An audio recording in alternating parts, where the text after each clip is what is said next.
ಜಿಲ್ಲಾ ಪೊಲೀಸ್ ವರಿಷ್ಠಾಧಿಕಾರಿ ರೋಹನ್ ಜಗದೀಶ್ ಅವರಿಂದ ಪತ್ರಿಕಾಗೋಷ್ಠಿ. ಗದಗ ಜಿಲ್ಲೆಯಲ್ಲಿ ನಾವು ಕಳೆದ 3 ತಿಂಗಳಲ್ಲಿ ಬಹಳಷ್ಟು ಯಾವುದು ಅಕ್ರಮ ಚಟುವಟಿಕೆಗಳಲ್ಲಿ ಪಾಲ್ಗೊಂಡಿರೋ ವ್ಯಕ್ತಿಗಳಾಗಿರ್ಬೋದು, ರೌಡಿ ರಿಲೇಟೆಡ್ ಆಕ್ಟಿವಿಟೀಸ್ ಅಲ್ಲಿ ಪಾಲ್ಗೊಂಡಿರೋ ವ್ಯಕ್ತಿಗಳಾಗಿರ್ಬೋದು, ಯಾವುದೇ ಒಂದು ರೀತಿ ದಂಧೆಯಲ್ಲಿ ಪಾಲ್ಗೊಂಡಿರೋ ವ್ಯಕ್ತಿ ಆಗಿರ್ಬೋದು, ಅಥವಾ ಸಮಾಜಕ್ಕೆ ಘಾತಕ ಒಂದು ಗುರ್ಸ್ಕೊಂಡಿರೋ ವ್ಯಕ್ತಿಗಳ ನಡುವೆ ಅವರ ಏನು ಈ ಅಟ್ಟಹಾಸಕ್ಕೆ ಒಂದು ಬ್ರೇಕ್ ಹಾಕ್ಲಿಕ್ಕೆ ನಾವು ಅವರಿಗೆ ಗಡೀಪಾರು ಮಾಡೋ ಒಂದು ಪ್ರಕ್ರಿಯೆನ ನಾವು ಇಟ್ಕೊಂಡಿದ್ವಿ. ಗದಗ ಜಿಲ್ಲೆಯ ವಿಶೇಷ ದಂಡಾಧಿಕಾರಿಯಾದ ಅಧಿಕಾರದ ಮೇರೆಗೆ ಇವರಿಗೆ ನಾವು ಕೋರ್ಟ್ ಮೂಲಕ ಹಿಯರಿಂಗ್ ನ ನಡೆಸಿ ಈ ಒಂದು ಗಡೀಪಾರನ್ನ ಮಾಡೋ ಆಯಾಮ ಆಗಿದೆ. ಈಗಾಗಲೇ ನಾನು ಶೇರ್ ಮಾಡಿರೋ ಲಿಸ್ಟ್ ಅಲ್ಲಿ ತಾವು ನೋಡಿರೋ ಹಾಗೆ 13 ಜನನ ಕಳೆದ 3 ತಿಂಗಳಲ್ಲಿ ನಾವು ಗಡೀಪಾರು ಮಾಡಿರ್ತೀವಿ.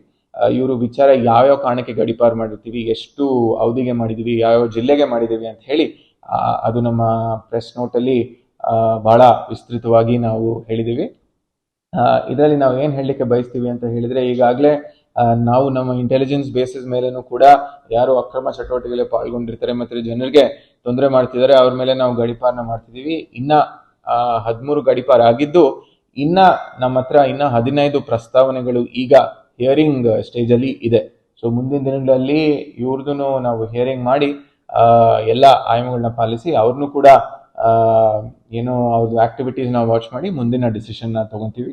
ಸೊ ನಾವು ಹೇಳೋದು ಇಷ್ಟೇ, ಯಾರೇ ಜನಸಾಮಾನ್ಯರಿಗೆ ಯಾರೇ ತೊಂದರೆ ಮಾಡ್ತಿರ್ಲಿ, ಏನೇ ಇರಲಿ, ಬಹಳ ಮುಕ್ತವಾಗಿ ಬಂದು ಪೊಲೀಸ್ ಇಲಾಖೆಗೆ ತಾವು ಹೇಳ್ಬೋದು. ತಾವು ನೋಡಿದೀರಾ, ನಾವು ಈಗಾಗಲೇ ನಮ್ದು 112 ಹೆಲ್ಪ್ ಲೈನ್ ಆಗಿರ್ಬೋದು, ನಮ್ದು KSP ಆ್ಯಪ್ ಇರ್ಬೋದು, ಮತ್ತೆ ನಮ್ಮ ಡ್ರಗ್ಸ್ ರಿಲೇಟೆಡ್ QR ಕೋಡ್ಸ್ ಇರ್ಬೋದು, ಜಿಲ್ಲೆಯ 500 ಜಾಗಗಳಲ್ಲಿ ನಾವು ಈಗಾಗಲೇ ಅಳವಡಿಕೆ ಮಾಡಿದೀವಿ. ಆದ್ರೆ ತಮ್ಮ ಹೆಸರು ಕೂಡ ಪ್ರಸ್ತಾಪ ಮಾಡ್ದೇನೋ ಹೇಳ್ಬೋದು. ಈಗ ನಮ್ಮಲ್ಲಿ ಏನು ಹಿಸ್ಟ್ರಿ ಇದೆ with respect to criminal records, ಆ ಬೇಸಿಸ್ ಮೇಲೆ ಈ ಒಂದು ಯಾರ್ಯಾರನ್ನ ಗಡೀಪಾರು ಮಾಡ್ಬೋದು ಅಂತ ಹೇಳಿ ಶಾರ್ಟ್ ಲಿಸ್ಟ್ ಮಾಡಿ ನಾವು ಪ್ರಸ್ತಾವನೆ ಸಲ್ಲಿಸ್ಕೊಂಡು ಗಡೀಪಾರು ಮಾಡಿದೀವಿ. ಇನ್ನು ಮುಂದಿನ ದಿನಗಳಲ್ಲಿ ಮಾಹಿತಿ ಮೇರೆಗಾಗಿರ್ಲಿ, ಅಥವಾ ಅವರು ಪ್ರಕರಣದ ಹಿನ್ನೆಲೆ ಆಗಿರ್ಲಿ, ಅಥವಾ ಅದು ವ್ಯಕ್ತಿತ್ವದ ಹಿನ್ನೆಲೆ ಆಗಿರ್ಲಿ, ಜನರಿಗೆ ಡಿಸ್ಟರ್ಬ್ ಮಾಡುವಂಥವ್ರಿಗೆ ನಾವು ಸುಮ್ಮನೆ ಬಿಡಲ್ಲ ಅಂತ ಹೇಳಿಕ್ಕೆ